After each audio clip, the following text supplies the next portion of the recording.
Assalamualaikum warahmatullahi wabarakatuh. Halo teman-teman, perkenalkan nama saya Marta Putri Aprilia dari kelas 12/4 SMA Negeri 1 Tual. Di sini saya akan membahas materi sejarah terkait perjuangan diplomasi, yaitu perundingan awal di Jakarta.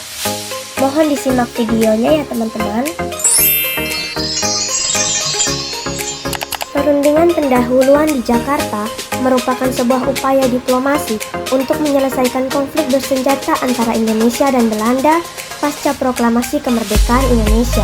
Perundingan pendahuluan di Jakarta dilaksanakan secara bertahap dari bulan Oktober 1945 hingga Maret 1946. Pelaksanaan perundingan pendahuluan di Jakarta disebabkan oleh peristiwa perang kemerdekaan antara Indonesia dan Belanda pasca proklamasi kemerdekaan Republik Indonesia. Dalam buku Sejarah Indonesia Modern, pasca berakhirnya Perang Dunia II, Belanda kembali ke Indonesia untuk menggagalkan kemerdekaan Indonesia. Kedatangan pasukan Belanda tersebut mendapat perlawanan dari seluruh bangsa Indonesia. Rakyat Indonesia bergabung dengan tentara untuk melakukan perlawanan terhadap ambisi kekuasaan Belanda. Akhirnya, terjadi pertempuran berdarah di seluruh kota Indonesia yang disinggahi oleh tentara Belanda. Pelaksanaan perundingan pendahuluan antara Indonesia dan Belanda ditengahi oleh pimpinan pasukan Inggris bernama Sir Archibald Clarke Quay. Dalam perundingan ini, Belanda mendelegasikan Gubernur Jenderal Mica bernama H.J. Van Mook dan pemerintah Indonesia diwakili oleh tokoh nasional seperti Sultan Syahrir dan Agus Salim. Pada 10 Februari 1946, Van Mook mengusulkan status Indonesia adalah negara dominion di bawah persemakmuran kerajaan Belanda.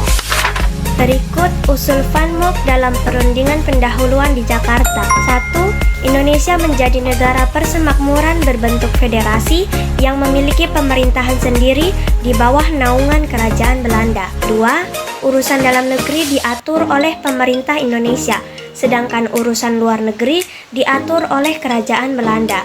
3. Indonesia harus menjalankan pemerintahan peralihan sebelum resmi menjadi negara federasi. 4. Indonesia akan menjadi negara anggota PBB. Usulan dari Belanda tersebut mendapat penolakan dari pemerintah Indonesia. Pemerintah Indonesia beranggapan bahwa Belanda tidak serius dalam memberikan kedaulatan Indonesia.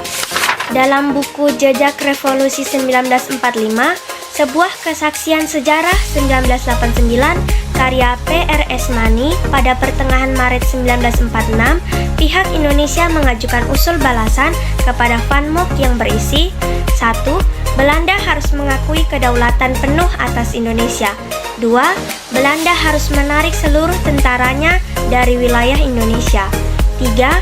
Selama masa perundingan, seluruh aktivitas militer antara Belanda dan Indonesia harus dihentikan. 4. Federasi Indonesia dan Belanda hanya akan dilaksanakan dalam masa tertentu tergantung skala prioritas. Usulan yang diajukan Indonesia kepada Van Mook ternyata ditolak oleh pihak Belanda. Pada 27 Maret 1946, akhirnya pihak Belanda dan Indonesia dapat berkompromi untuk menandatangani naskah persetujuan pendahuluan. Naskah persetujuan pendahuluan berisi sebagai berikut. 1. Pemerintah Belanda mengakui kedaulatan Indonesia atas Jawa dan Sumatera secara de facto. 2. Penggagasan kesejajaran hubungan antara Indonesia dan Belanda. Itu saja pembahasan saya terkait perjuangan diplomasi, yaitu perundingan awal di Jakarta. Saya harap teman-teman sekalian akan melakukan apa yang sudah saya jelaskan. Kurang dan lebihnya saya mohon maaf. Wabillahi taufiq wal hidayah. Wassalamualaikum warahmatullahi wabarakatuh.